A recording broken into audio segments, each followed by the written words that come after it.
Julian Thorne's world was one of tinted glass and conditioned air, a silent glide through city streets in the back of a gleaming black sedan. He saw the world as a series of data points, transactions, and potential threats. From his leather-upholstered cocoon, he noticed her, a young woman standing defeated on the pavement outside a pharmacy, her shoulders slumped in a way that spoke of a hope that had just been extinguished. He felt a familiar, sterile pang of pity, the kind one feels for a problem that is not one's own. He thought she was just another face in the endless tapestry of urban struggle, a fleeting image to be forgotten by the time his car reached the next intersection. He was wrong. He had no idea that the young woman, whose name was Alara, clutched more than just a worn-out bag. Within its tattered confines lay a secret, a spark of genius so profound it held the key to saving his entire empire. He could not possibly have known that this chance encounter, this momentary glance of dismissive pity, was the first tremor of an earthquake that would shatter his world and rebuild it into something he never imagined possible. Alara Vance was 22, but she carried the exhaustion of someone much older. Her life was a frantic, delicate balancing act, lived in a tiny, two-room apartment where the scent of boiled cabbage and old books perpetually hung in the air.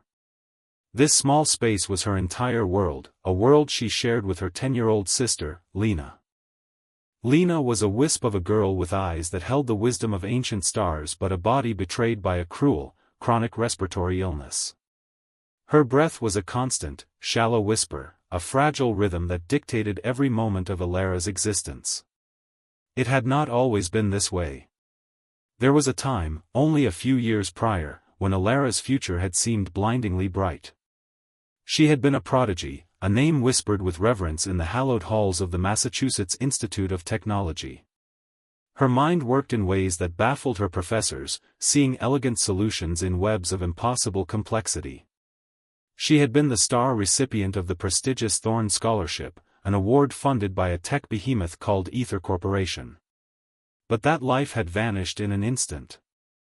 The sudden passing of their parents in a tragic accident had left her as Lena's sole guardian, and her sister's deteriorating health demanded constant care and astronomically expensive medicine.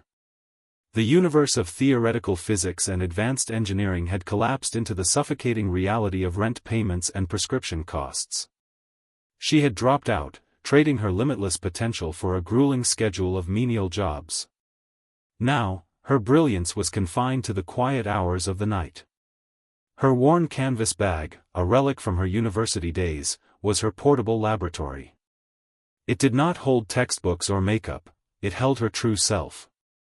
Tucked inside was a marvel of scavenged parts and desperate ingenuity, the half-finished prototype of a personal atmospheric water generator. It was a device born from a dream of providing clean water to the world's most vulnerable. Lately, however, she had been cannibalizing its intricate parts, trying to reverse-engineer a more efficient, more powerful nebulizer for Lena, one that could deliver medication deeper into her sister's struggling lungs. The bag was heavy with the weight of her genius, and heavier still with the burden of her love. Julian Thorne, at 45, was the architect of a digital empire. As the chief executive officer of Ether Corporation, he commanded a global network of satellites, servers, and software that hummed with the ceaseless flow of modern life. His office was a testament to his reign, a minimalist expanse of glass and steel on the highest floor of a skyscraper that pierced the clouds. From this vantage point, the city below looked like a circuit board, an orderly system he could understand and control. His life was one of ruthless efficiency and calculated success, a fortress built to protect him from the messiness of human connection. This fortress had been constructed brick by painful brick. Years ago, his first major venture had been stolen from him by a charismatic partner he had considered a brother. The betrayal had carved a deep canyon of cynicism into his soul. He had rebuilt his fortune with a vengeance, but the cost was a permanent state of suspicion. He trusted data, not people. His personal life was as sterile as his penthouse apartment. A bitter divorce had taught him that even love was a transaction, one where he had ultimately paid too high a price. Now, his only companion was the low hum of his servers and the gnawing emptiness that success had failed to fill. He was powerful, respected, and utterly profoundly alone. And he was standing on the precipice of a crisis that threatened to take everything he had built and turn it to dust. The black car purred at the curb, but Julian remained seated, his gaze fixed on the scene outside the pharmacy. He watched as Alara stepped back up to the counter, her hands outstretched in a silent plea. She was counting a small, pathetic collection of crumpled bills and tarnished coins. The pharmacist, a man with a tired but not unkind face, simply shook his head. The finality of the gesture was absolute. Alara's shoulders fell, the last ounce of fight draining from her. She gathered her meager currency, her movements slow and defeated. A strange impulse, one he could not name, kept Julian from instructing his driver to move on. He was a man who optimized every second of his day, yet he sat there, watching a stranger's small tragedy unfold. As Alara pushed through the glass door and stepped back onto the sidewalk, her path intersected with his. She was looking at the ground, lost in her despair, and walked directly into him as he opened his car door. The collision was gentle, but her worn canvas bag slipped from her grasp. It fell to the pavement with a muffled, metallic clatter, its flap springing open. For a split second, the contents were exposed. Julian saw not a wallet or keys, but a dense, chaotic nest of wires, exposed circuit boards, and a peculiar, fan-like device attached to a series of copper coils. It was crude, yet his expert eye caught the glint of high-grade processors and a logic board layout that was anything but amateur. His mind, conditioned by years of corporate warfare and paranoia, leaped to the most sinister conclusion. Industrial espionage was rampant. His company was a prime target. He looked from the strange device to her pale, frightened face. "What is that?" he demanded, his voice sharp and cold. The question was an accusation. Some kind of listening device? A skimmer? His security guard, a burly man named Graves, instantly moved to his side, his posture menacing. Alara flinched as if struck. Her face, already pale with worry, flushed with a deep, burning shame. She dropped to her knees, her hands trembling as she frantically shoved the components back into her bag. The tangle of wires felt like a snarl of guilt, the circuit boards like evidence of a crime she had not committed. "No," she stammered, not daring to look at him. "It's nothing. I'm sorry. It's just, personal." She scrambled to her feet, clutching the bag to her chest like a shield, and hurried away, melting into the anonymous afternoon crowd without a backward glance. Julian stood there, the image of the device seared into his mind. It was a puzzle, and Julian Thorne hated unsolved puzzles. Back in the silent, refrigerated air of his office, Julian could not shake the image of the girl and her strange device. The design was messy, but the core architecture he had glimpsed was unorthodox, even brilliant. It gnawed at him. Paranoia was a survival instinct in his world. He summoned Graves. "The girl from this afternoon," Julian said, his tone flat. "The one who bumped into me outside the pharmacy. Find out who she is. I want to know what she was carrying and why." Graves was efficient and discreet. The report landed on Julian's desk less than 24 hours later. It was not what he expected. Her name was Alara Vance. There was no criminal record, no affiliation with any rival corporation. She lived in a rundown tenement in the city's forgotten West Quarter. She worked 2 jobs, a night shift cleaning office buildings and a weekend gig delivering groceries. And she had a younger sister with a severe medical condition. The report included a grainy photo of Alara helping a small, frail-looking girl into a cab outside a children's hospital. It did not add up. A cleaner with a sick sister did not build sophisticated custom electronics. The dissonance was too great. Julian, a man who trusted only his own eyes, decided to break his own cardinal rule: he would venture into the world outside his curated reality. He drove his own car, a sleek silver sports car that felt alien and ostentatious in the crumbling streets of Alara's neighborhood. He parked a block away and walked, feeling the grit of the pavement through his expensive Italian shoes. he found the community library Graves had mentioned in his report. Peering through the large, grimy window, he saw her. She was not scrubbing floors or stacking shelves. She was seated at a long table surrounded by a half-dozen children, all of them leaning in with rapt attention. They were gathered around a mismatched collection of old, donated computers. Ilara was pointing to a screen, her expression animated and full of a gentle, focused passion. She was teaching them how to code. Her voice, though muffled by the glass, carried a warmth and clarity that captivated her young audience.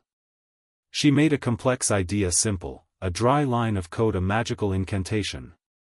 Julian watched, unseen, for nearly an hour, a strange feeling stirring in his chest. It was a feeling he hadn't experienced in years, admiration. The discovery at the library was the loose thread that, when pulled, unraveled the entire mystery. Back in his office, Julian initiated a deeper, more comprehensive background check, using resources typically reserved for vetting executive hires. The results that came back hit him like a physical blow. Ilara Vance. Former student at the Massachusetts Institute of Technology. Her academic record was more than perfect, it was legendary. Straight A's in the university's most demanding quantum engineering and computer science programs. And then he saw it. Scholarship recipient, the Julian Thorne Legacy Scholarship for Innovation. His own company had paid for her education. He read on, his hands growing cold. He found her academic profile, a list of published theoretical papers that had won student awards and garnered attention from top academics.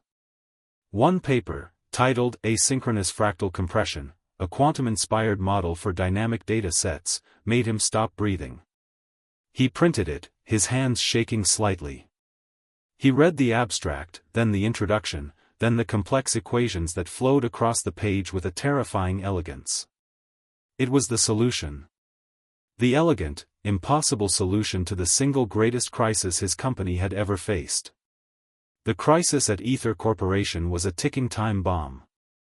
Their flagship project, Nexus, was a revolutionary global satellite network designed to provide instantaneous, high-bandwidth data to every corner of the planet. It was Julian's magnum opus, the project that would cement his legacy. Billions had been invested. The launch was scheduled in less than a week. But deep within the system's core, a catastrophic flaw had emerged. The data compression algorithm, the very heart of the network, was failing. Under real-world stress tests, it was corrupting data at an exponential rate. Packets of information were simply vanishing. His team of world-class engineers, men and women with doctorates from the best universities on Earth, had been working around the clock for 2 weeks straight. They were exhausted and they were stumped. The problem was a ghost in the machine, a fundamental error in logic that no one could pinpoint. A delay would be disastrous, inviting regulatory scrutiny and market panic. A launch with the flaw intact would be apocalyptic, a multi-billion-dollar catastrophe that would obliterate Ether Corporation's reputation and its stock value. Julian looked at the academic paper in his hands, then at the frantic, dead-end reports from his own chief technology officer. The two documents were a perfect lock and key. Ilara's theoretical model from 3 years ago didn't just identify the problem his team was facing, it solved it before it even existed. The device in her bag, it was no longer a mystery. She had been building her theories, turning abstract genius into physical reality with scrap parts because that was all she had. Pride was a luxury Julian could no longer afford. His entire empire was balanced on a razor's edge, and the only person in the world who could save it was the young woman he had humiliated on a city sidewalk. He had to go to her. He had to ask. He found her apartment in a tired brick building that smelled of damp and decay. He knocked on the peeling paint of the door, the sound echoing in the quiet hallway. When the door opened, he was face to face with Ilara. She looked tired, her eyes shadowed with worry. Behind her, a small child's wheezing cough echoed from within the apartment. Her eyes widened in recognition, then narrowed with a mixture of fear and resentment. "What do you want?" she asked, her voice quiet but firm. Julian's carefully prepared words of corporate negotiation vanished. He was no longer a CEO addressing a problem, he was just a man, desperate. "I need your help," he said, the words feeling foreign and heavy in his mouth. "My company, we have a problem. A problem I think only you can solve." He gestured to the printed paper in his hand. This is yours." Ilara's gaze fell to the paper, and a flicker of the old academic fire returned to her eyes, quickly extinguished by the harshness of her reality. "That was a long time ago," she said bitterly. "I have other things to worry about now." She began to close the door. "Your sister," Julian said quickly, the word stopping her. "Lena. I know she's sick. I know you can't afford her treatment." He took a breath, shedding the last vestiges of his arrogance. "Help me, and I will personally cover every single medical expense she has.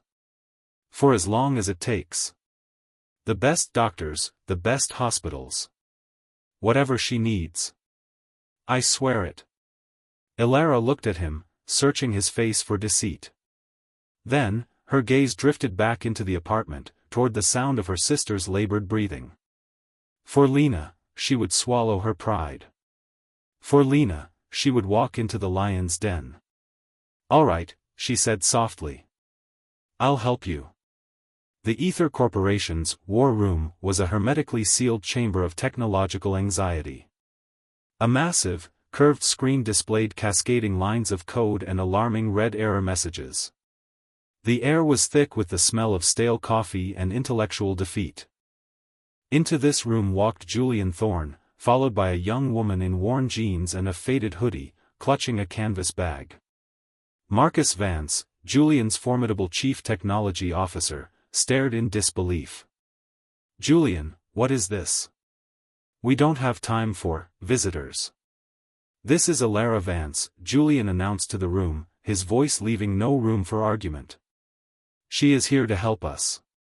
A wave of skeptical murmurs rippled through the assembled engineers. They saw a girl who looked like she should be serving them coffee, not advising them on quantum-level data compression. Ilara ignored their stares. Her eyes, clear and focused, scanned the massive screen. She absorbed the chaos, the complex diagrams, the failing code. She was perfectly still for a full 2 minutes, her mind a silent, super-fast processor analyzing every variable. The room fell quiet, watching her. She did not ask for a terminal or diagnostic tools. She simply turned to Julian and said, "I need a whiteboard. And markers." A whiteboard was wheeled before her. As the elite engineers watched, their expensive degrees and years of experience rendered moot, Ilara began to draw. She did not write code. She drew shapes, flowcharts, and equations that seemed to belong to a different language of logic. She combined notations from her own theoretical work with snippets of their actual programming language. It was like watching a master composer write a symphony. She sketched out their entire system architecture from memory, and then, with a single, elegant loop of her marker, she drew a new pathway, a simple, brilliant bypass that circumvented the entire logical flaw. "Your algorithm is trying to force symmetry on an asymmetrical data stream," she explained, her voice calm and steady. "You're fighting the natural quantum state of the information. You need to let it flow. The fractal model allows the data to compress itself based on its own inherent patterns, not a rigid, predefined structure." It was so simple, so profoundly elegant, that it was humiliating. They had been trying to build a stronger cage, while she had simply opened the door. Marcus Vance stepped forward, his face pale, and stared at the whiteboard. He followed her logic, his eyes widening with dawning comprehension. "My God," he whispered. "She's right." They scrambled to implement her solution. It took them less than 20 minutes to rewrite the core module based on her diagram. They ran the simulation. The cascading red errors vanished, replaced by a steady, solid wall of green. The data stream stabilized. The information loss dropped to 0. Silence. Then, one engineer began to clap.